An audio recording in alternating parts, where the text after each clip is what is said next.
Good morning, friends.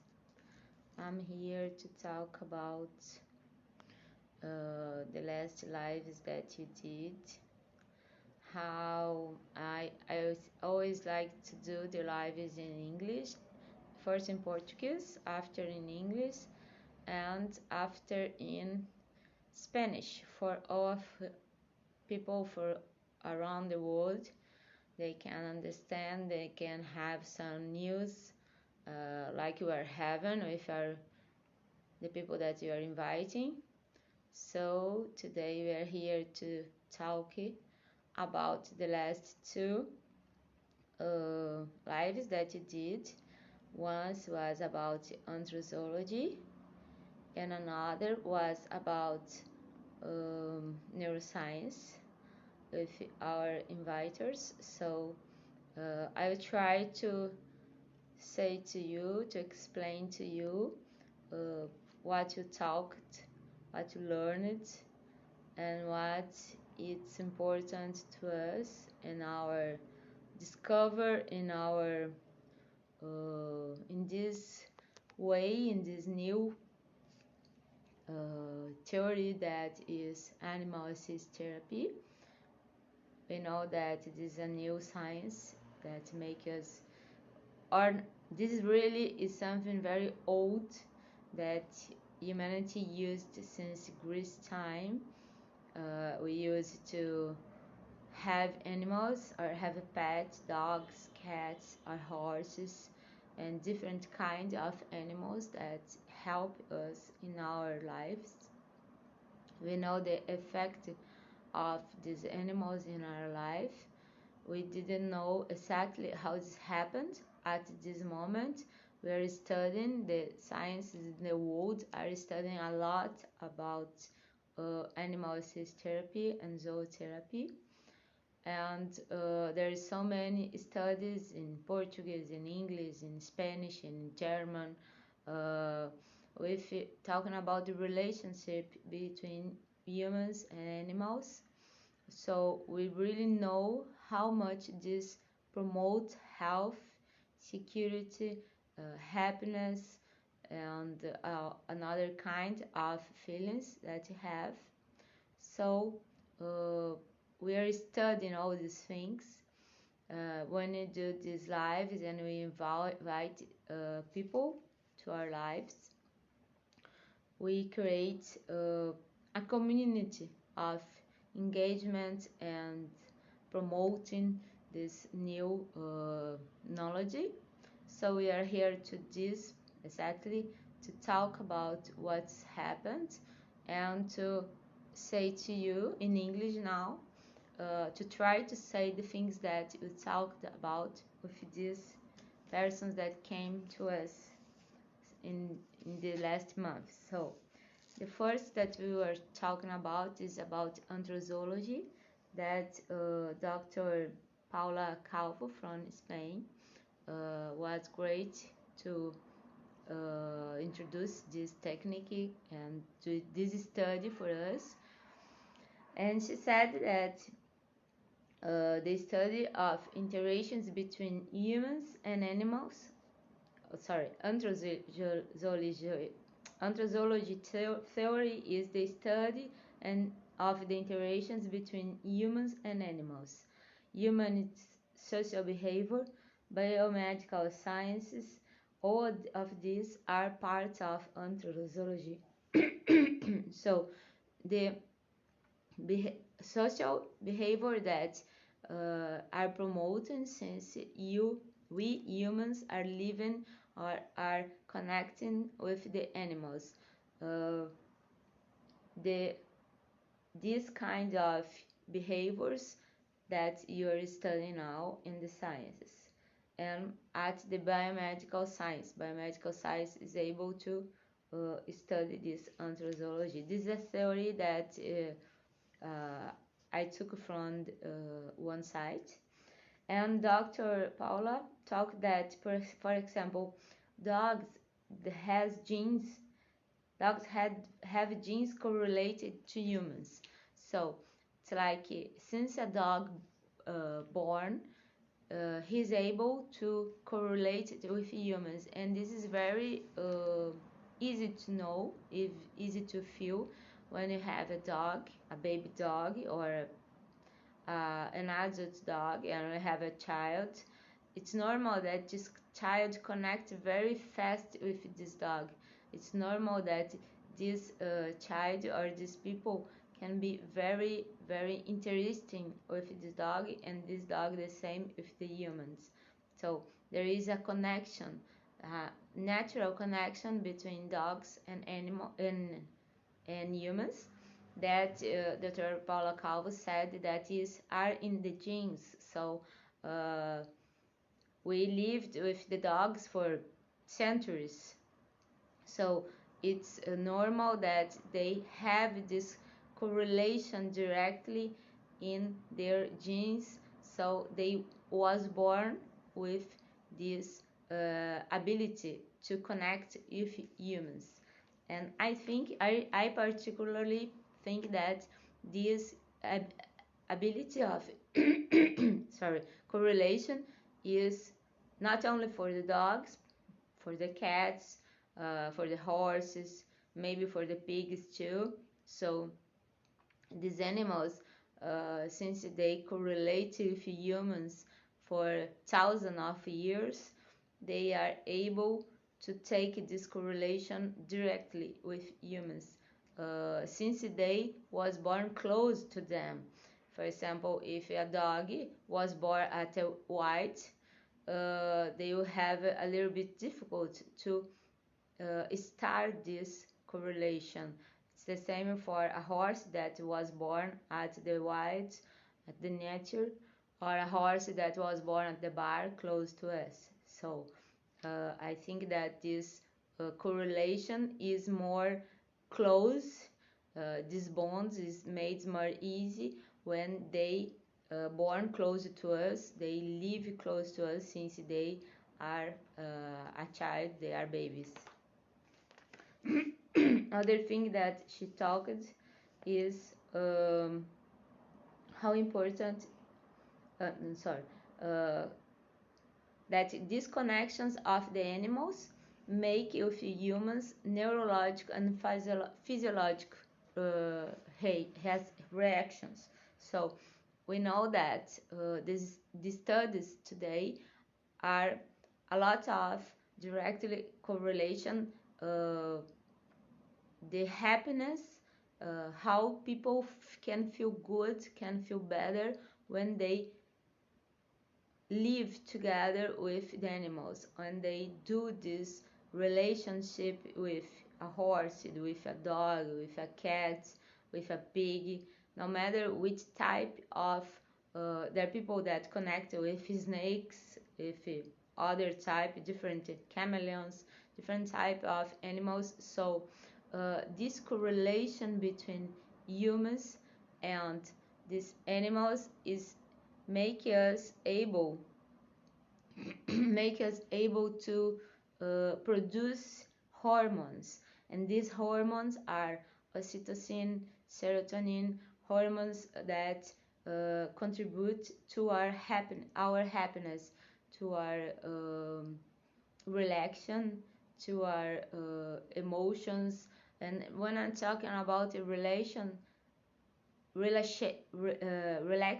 we're talking about muscle relaxation, muscles of the faces relaxations, uh, different kinds of uh, groups of muscles in our bodies, or in different kinds of positive emotions that animals promote in our body. So all these things are proposed to study with this science that is antrozoology. There is, for example, an improvement at the levels of cortisol in child that contact with animal. It's common. There is some studies in the world that people child can contact the one dog or another animal, and they take the level of cortisol of the saliva of them, and when they took these levels, they are enhanced than the normal. So the answer of the body in this contact of with the animal is just make people more happy, make people more relaxing, like we said before. And cortisol level is one of these type of um, improvement of a type of hormone that can improve when we have this contact. And there is not so much studies on this because studies need money, and we need in this type of therapy we don't use medicine, we don't use medication, sorry. uh, there is not so many investment on these studies because when you have, for example, a study about how one drug, how one medication works on the improvement of the health, there is a pharmacy, there is a laboratory, there is an enterprise that put money on this study, because when this happen, they will win millions of dollars with these results selling the drug. And when you have this type of studies uh, that make happiness or relaxation about just a contact with an animal, because we create a bond with an animal and this makes us happy. So we are not using money we are not selling this uh, drug, because it's not a drug, it's a therapy, just interacting with the nature.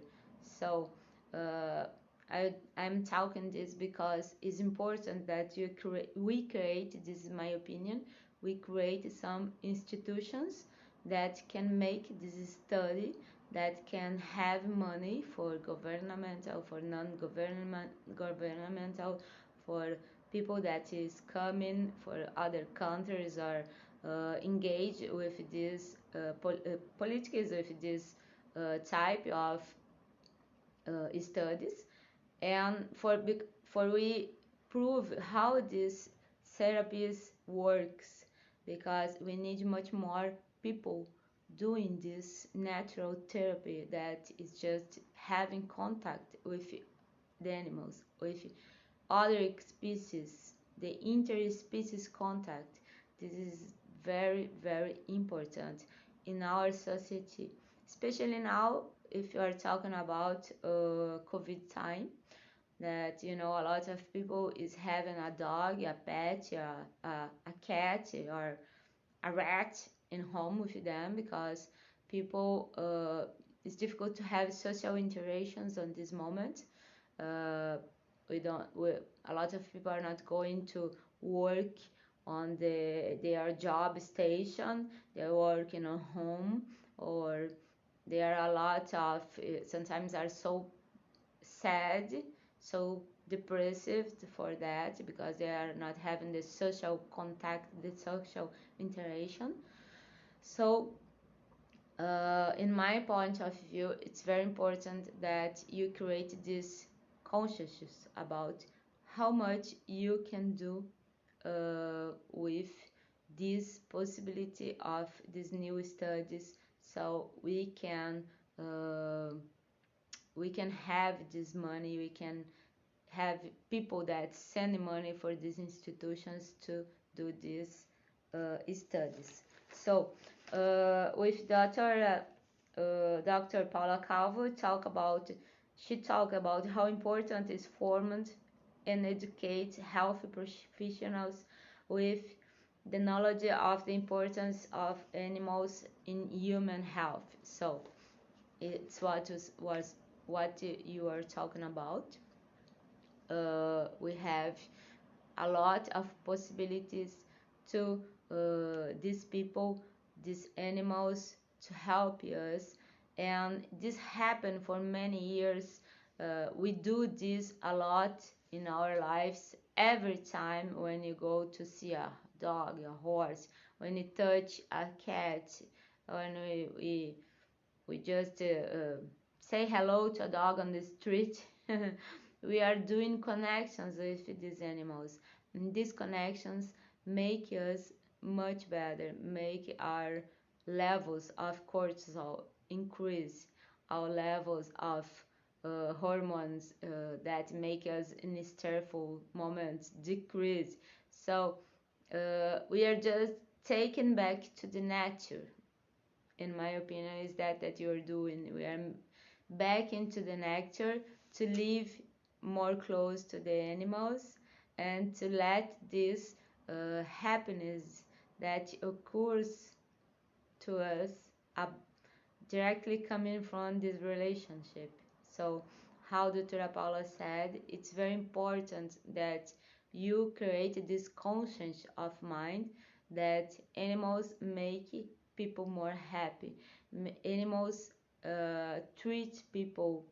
Uh, we always did this in the last years, in the last centuries, in the last 1,000 years, but you really don't know how this occurs. How science uh, is much more better, is much more improve. There is a big improvement on the science the last years. So now it's possible to do a lot of exams, functional magnetic resonance, for example. That is one exam that is made. I know one study they did.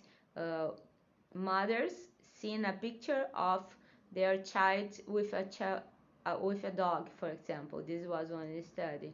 When they are seeing this picture, they are doing after they did the magnetic resonance, the functional magnetic resonance of their her brain, and they can see that the improvement of areas related to the pleasure, to the joy, to the happiness, to the positive emotions. So science can prove that animals can make us much more happy.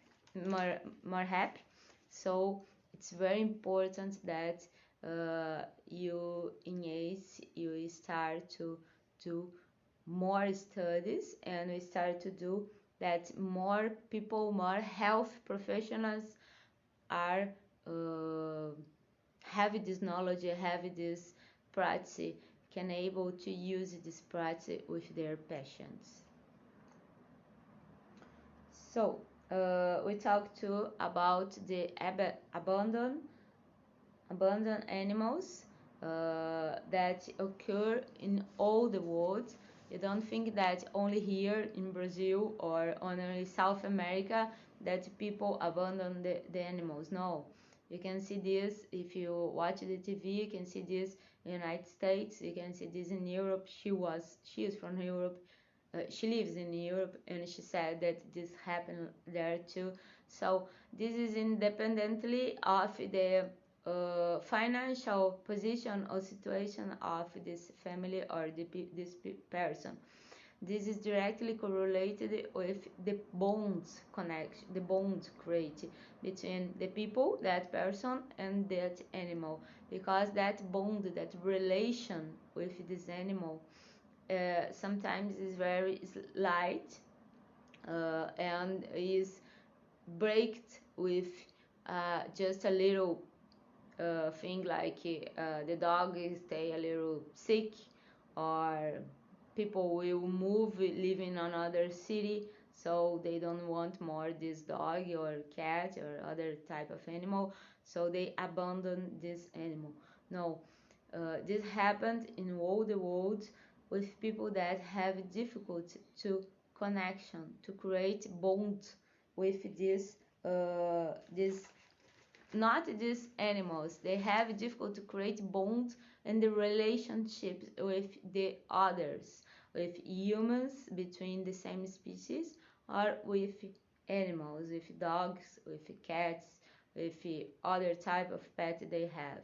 So it's very important that you have this conscience, because we people that we have to educate people that work in education, people that work with animals, or in health associations, in health care. We need to education these people to take care of these animals and make this health bond with these animals, because they are not only an object that when you don't need it, you put this on the waste. They are much more than a simple body. They have emotions and they have connections with us too. So Dr. Paulo Calva said that this type of animals, this type of people that can't, that abandon the animals, they have difficult on create this relationship with the other animals, that create this bond. So this is some of the most important aspects that you talked on that live. It was in Spanish. She is, I didn't remember, I think that she's from Venezuela or Ecuador, and she lives in Spain. And you have another live other day with two Brazilian that they are talk about neuroscience. One is the teacher of University of Estado de Rio de Janeiro, is a doctor, PhD, and the other is a student of PhD. It was Dra. Liana and Dra. Marta.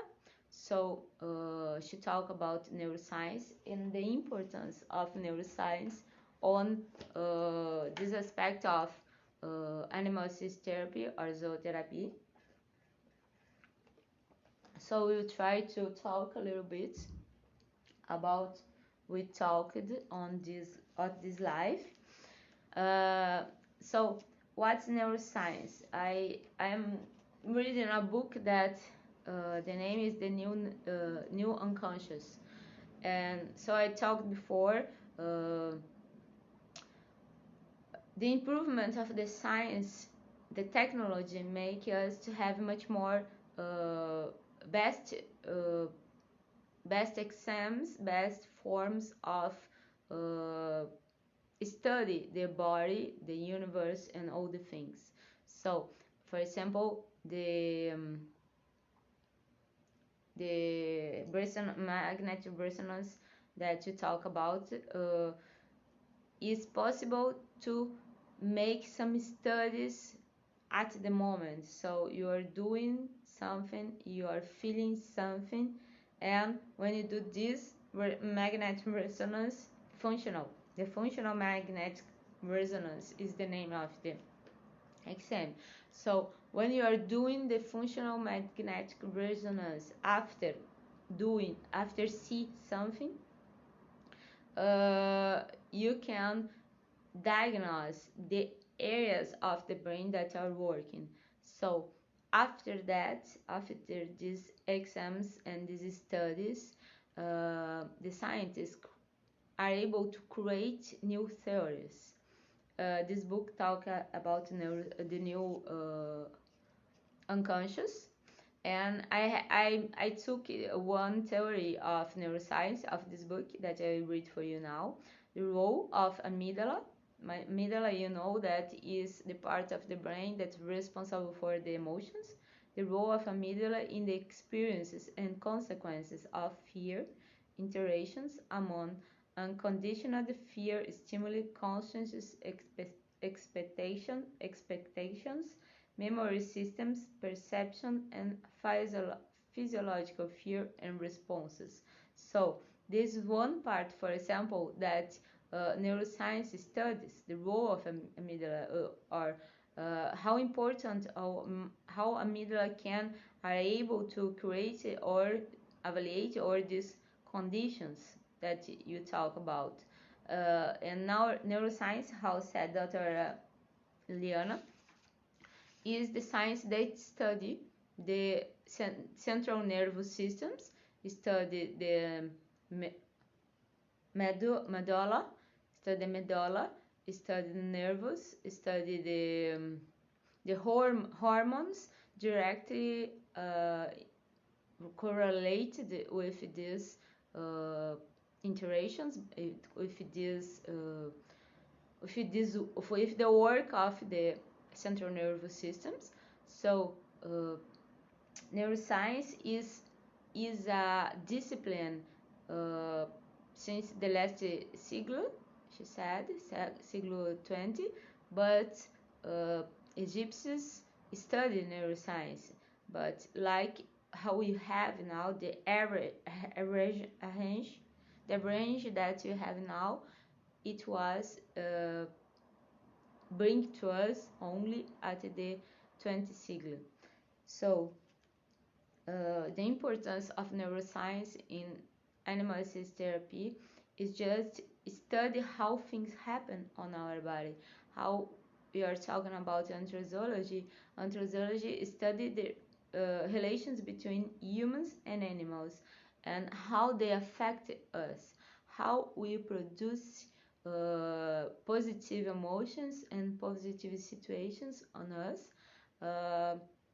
after or at the moment that you have the exposition or the moment that you are living with these animals, that you are reacting and connecting with these animals. So neuroscience is possible to study what really happens on our body. Neuroscience has some different disciplines, like you were talking about emotions. Neuroscience can study the emotions that you feel when you see a horse or a dog. For example, I love horses. I love dogs too, but I always have dogs and horses. But I love the horses since I was 2 years. My mother said that I saw a horse the first time, and I opened my arms to go to this horse. So if you are taking my oxytocin on that time, it will be a high level because I was very happy to see a horse. So neuroscience promote these studies that make us understand what happened in our body when you are having this connection with these animals, what make us be happy at this moment. And neuroscience can be a discipline, like to study emotions, can be a discipline. For example, you can study neuroscience on muscles, improvement of activity of muscles, if you are studying the mechanism of hormones and all the things that happen, improve when you're doing exercise or other times. So neuroscience is very it's a plenty of disciplines into once. So our goal here is just talk about what was a big discovery and a big an important thing at neuroscience, that the polyvagal portage theory. Before we have the scientists believe that has two types of situations. One's promoted by sympathetic nerves when we have the fight or fly, or so we are in a condition, in a moment that you see something that's happened, or you are living a moment that you react or you fight with this condition. We fight with a person, we fight with this moment. For example, if you see a lion in front of you, what do? You fight with the lion or you fly. This is a sympathetic reaction. Or some people in these moments of trauma or difficult expositions, they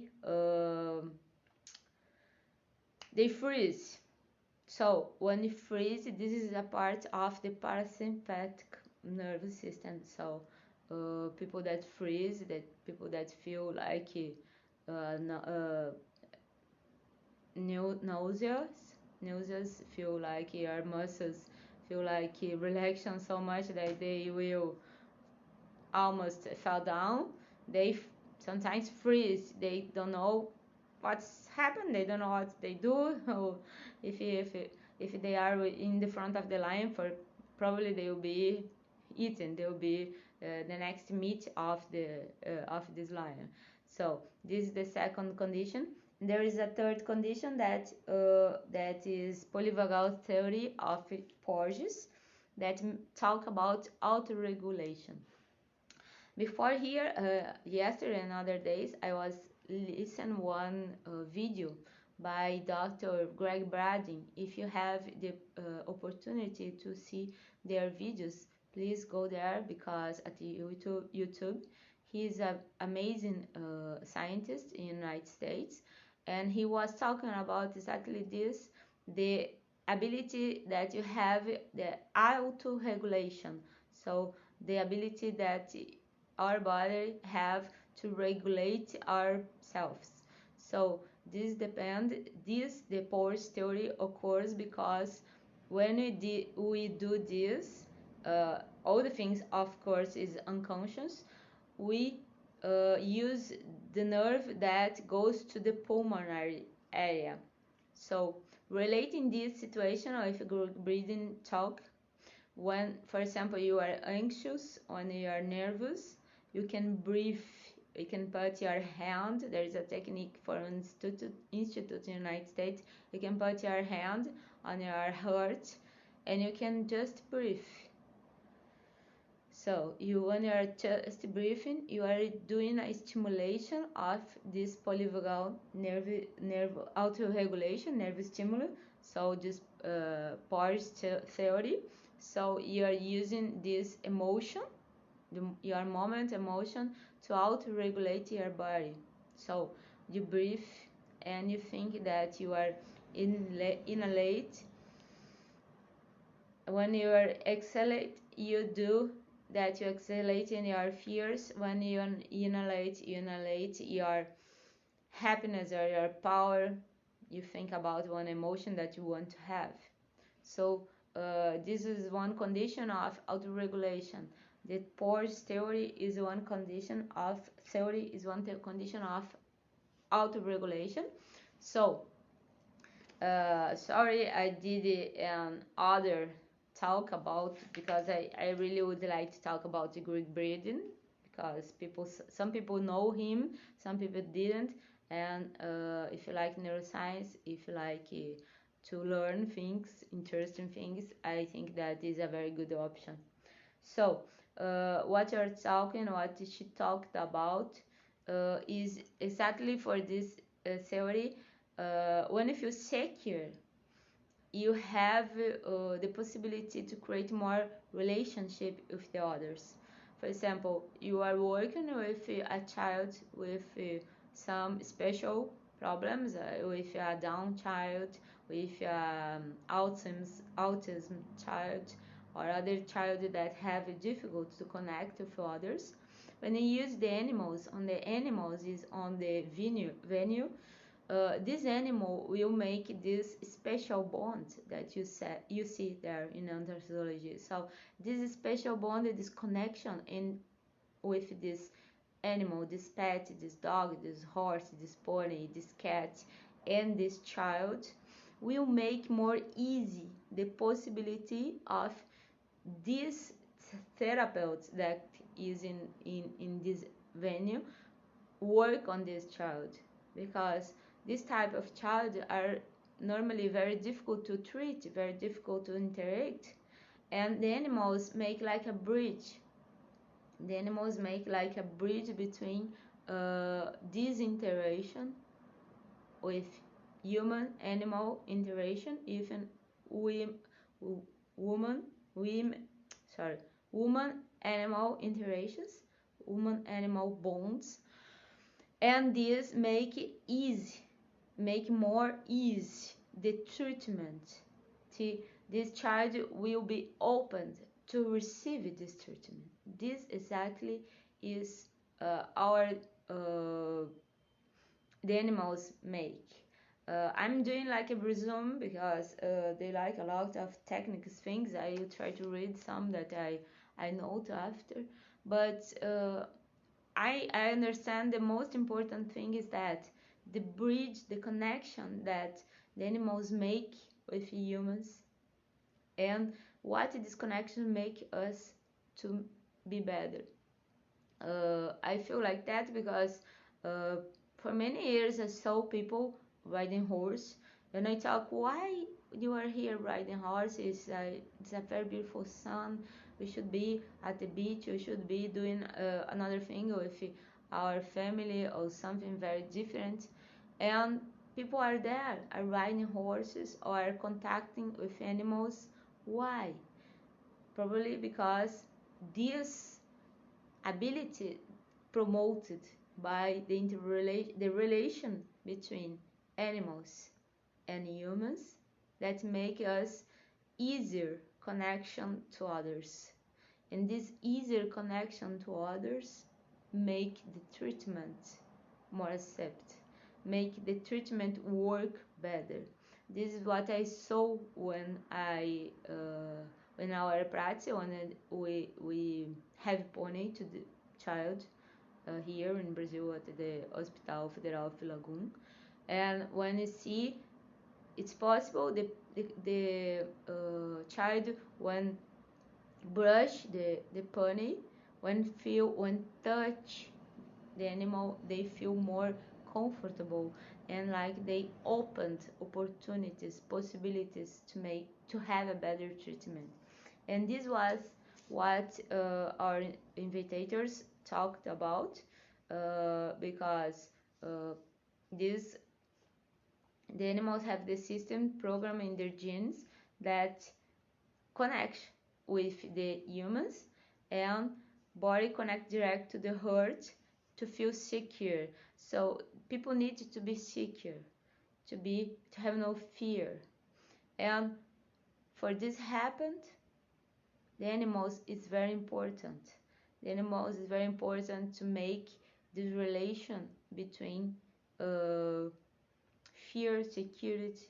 When you are, for example, ride a horse. I love to ride. This is the thing that I most love in the life. What is ride a horse? What's the significance? Do you feel secure? Do you feel power? So probably I am a person that have an insecure personality. I have, and horses make me power. And why? Because they help me to this auto-regulation. I need uh, this security, and they bring that to me. They make me feel more secure. They make me feel more power. I'm talking about my experience that is true. So what they talk to, that is grooming, touching, grooming the horse or dog, just touching make different levels of change in the body at their own hormone levels, make the system of the really resilience, adaptation, mental health, all the systems are uh, affected. So uh, there is Dr. Liana talked about that here's some cells direct relations with touch. So how do you feel that you need to be touched for people? I think sorry, because I'm doing the a bridge with this moment that we are living now in the world, because you are just exactly in the second year of the pandemic time, and we know that a lot of people are depressed, a lot of people try to do suicide, and it's important to me, I think, to talk what this is inspiration, these insights that I'm having now, because think about people that are living into their house for many months, almost a year, because I don't think that no one gone out one moment. They went to be vaccinated or then went to take a sun, I think, but imagine someone that is a lot of months inside and live only with a dog, or live lonely and don't have someone to touch them.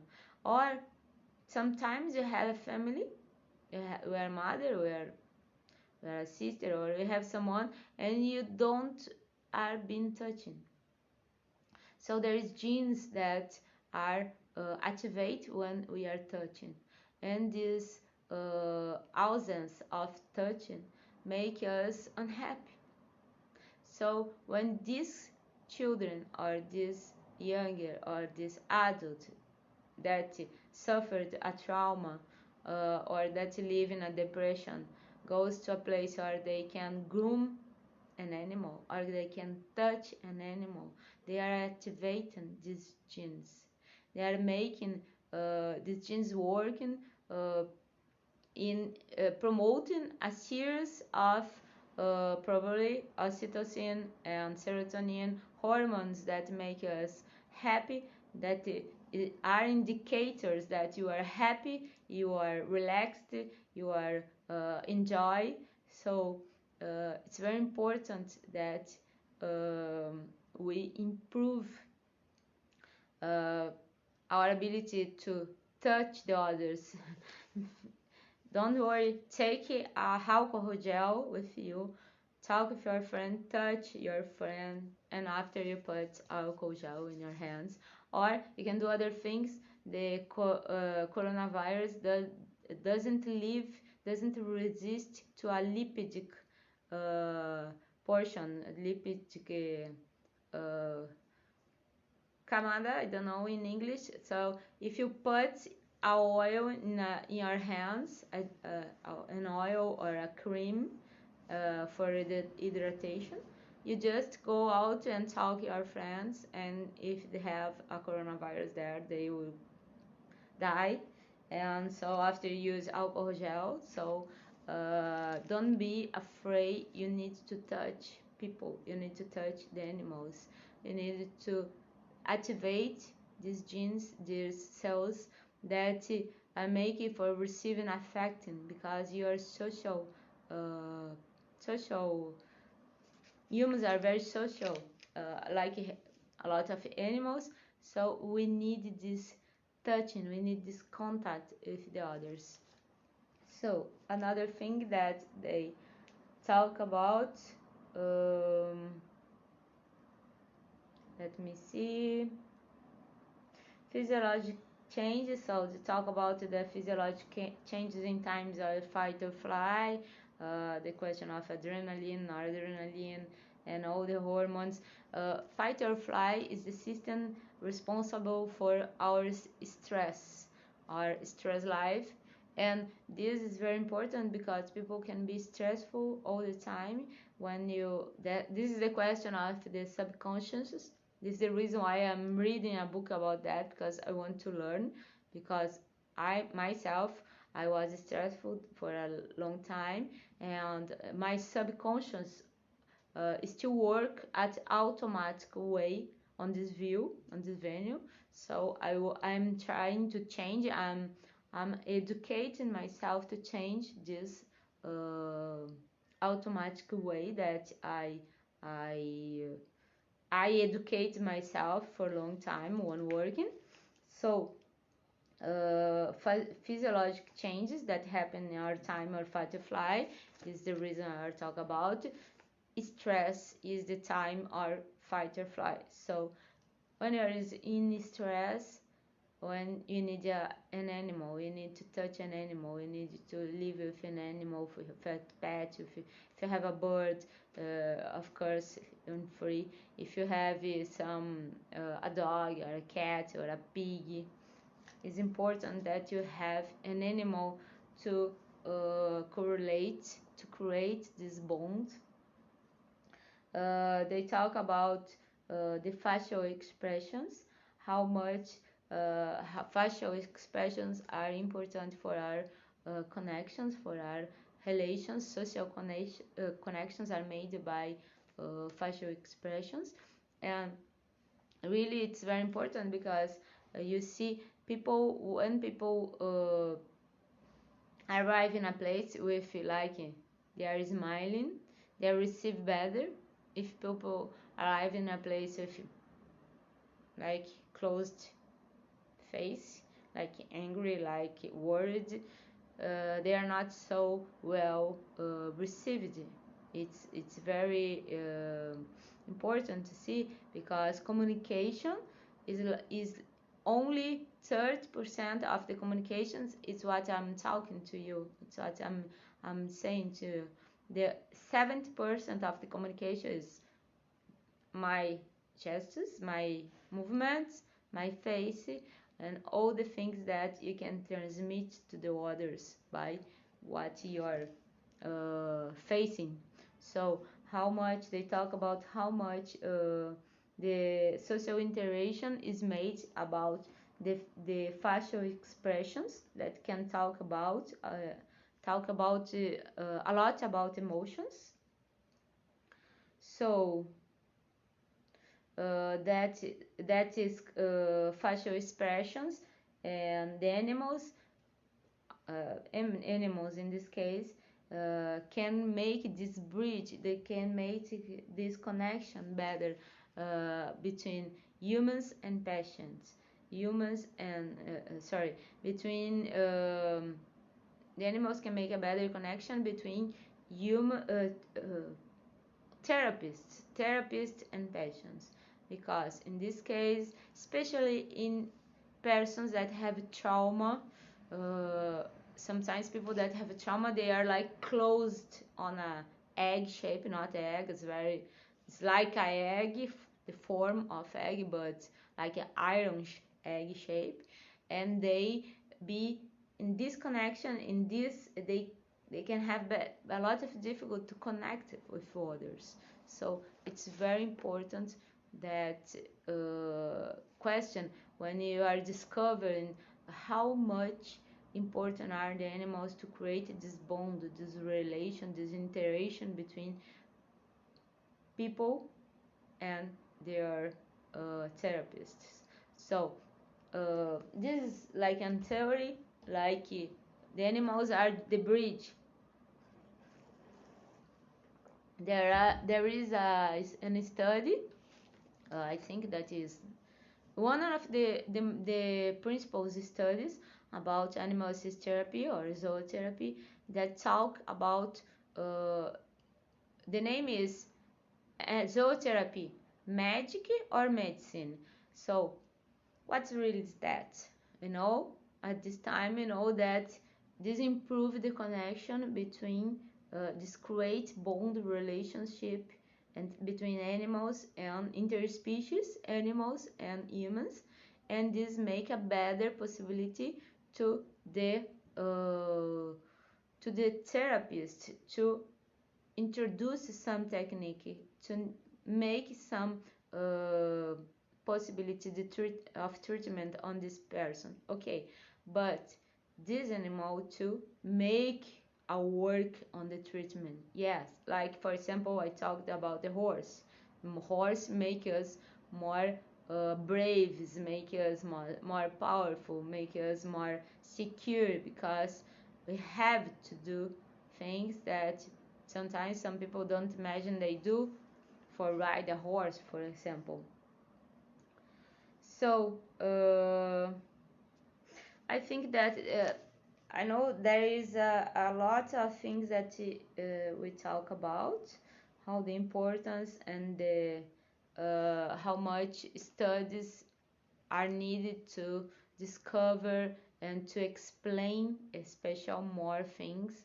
How I said when I talk about antrozoology, unfortunately, because these studies will not sell drugs, will not sell medications, uh, this will not be charged for the pharmacies. So probably they haven't billions of dollars to do studies. It's difficult to have money to do studies in all the world about animal assist therapy or zootherapy.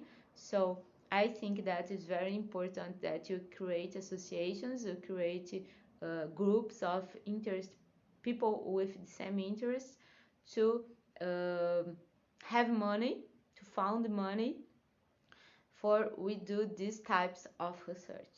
Okay, so I expect that I can talk something to you. I can explain something to you. Sorry, because I'm not using to think about. I read a lot, but I don't usually to talk too much, and I have to think more in English because sometimes I want to talk and all that words don't come.